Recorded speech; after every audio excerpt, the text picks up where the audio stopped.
Salut les loulous, donc on part pour le WOD numéro 36 là, on aura un warm-up avec 40 secondes d'effort, 20 secondes de récupération sur 6 tours.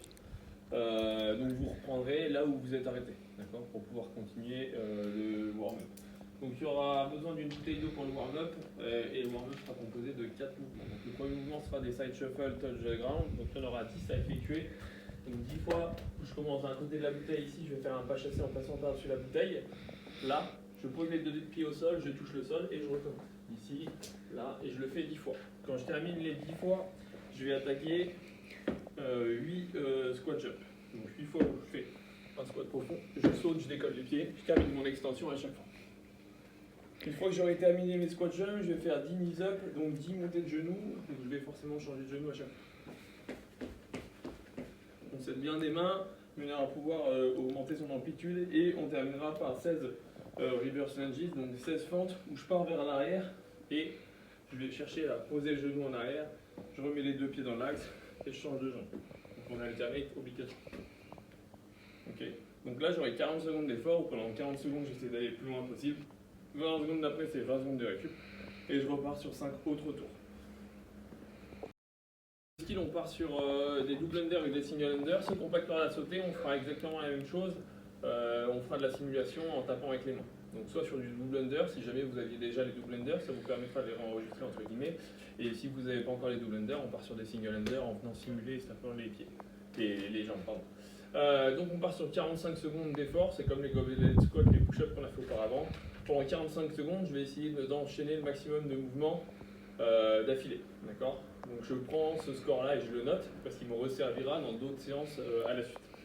Donc quand j'ai terminé, je prends 2 minutes de récupération environ et après je vais partir sur un EMOM de 8 tours cette fois-ci. Donc à la différence des squats et des push-ups qu'on avait déjà fait, je vous en mettais 6, là on part sur 8 tours. Donc pendant 8 tours, vous allez faire 70% du score que vous avez fait auparavant sur 45 secondes, sauf que là vous aurez 1 minute pour pouvoir les établir. Ok. Donc double under, ici, avec la corde. Ceux qui ont une corde à sauter et qui veulent faire des single under, et ben on fait single under. Et ceux qui n'ont pas de corde du tout et qui savent déjà faire des double under, je saute et je tape physiquement mes jambes bras tendus à chaque fois que je vais sauter. Donc je saute, je tape 2 fois, dès que mes pieds touchent, je reste point de pied et je repars. Pareil pour les single under, je saute, je tape une fois, etc. Donc là, je ferai le nombre qui m'est demandé en fonction du nombre de mouvements que j'ai fait auparavant. Pour le Metcon, on part sur un AMRAP de 14 minutes. Donc pendant 14 minutes, on va performer. On commencera, on aura une répétition à faire sur chaque mouvement, 2, 3, 4, etc. jusqu'à la fin de votre Metcon. Donc votre score, ce sera le nombre où vous vous êtes arrêté. Donc si jamais je suis rentré dans le tour des 12 ou des 14, j'en sais rien. Je dis 14, donc j'ai fait 14 fois tel mouvement, et etc. D'accord, 14 plus je crois. Okay, donc le nombre de tours complets que vous avez fait, plus le nombre dans lequel vous êtes arrêté et à quel endroit vous êtes arrêté. Donc on aura des bent over row, donc vous allez avoir besoin d'un poids qui est relativement lourd, parce que ce sera du tirage incliné. Donc moi j'utilise un kettlebell ici de 24 kg, vous pouvez utiliser un dumbbell, vous pouvez utiliser un sac de course, un sac de litière, un pack d'eau, un truc un petit peu dérangeant.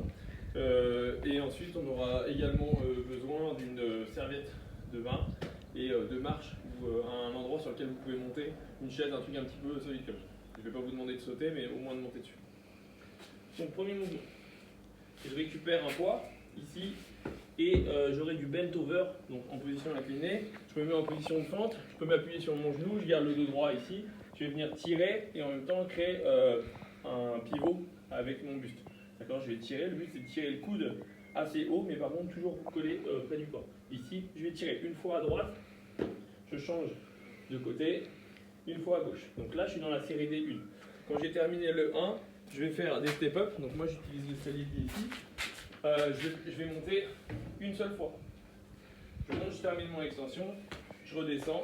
Et ensuite, le prochain mouvement, c'est du back towel incliné, du tirage, du pull. Donc je me mets sur les talons, ici, en position gainée, et je vais tirer et je redescends. Donc il y a la descente qui compte, donc je maîtrise ma descente. Et ensuite je pars sur le tour des 2.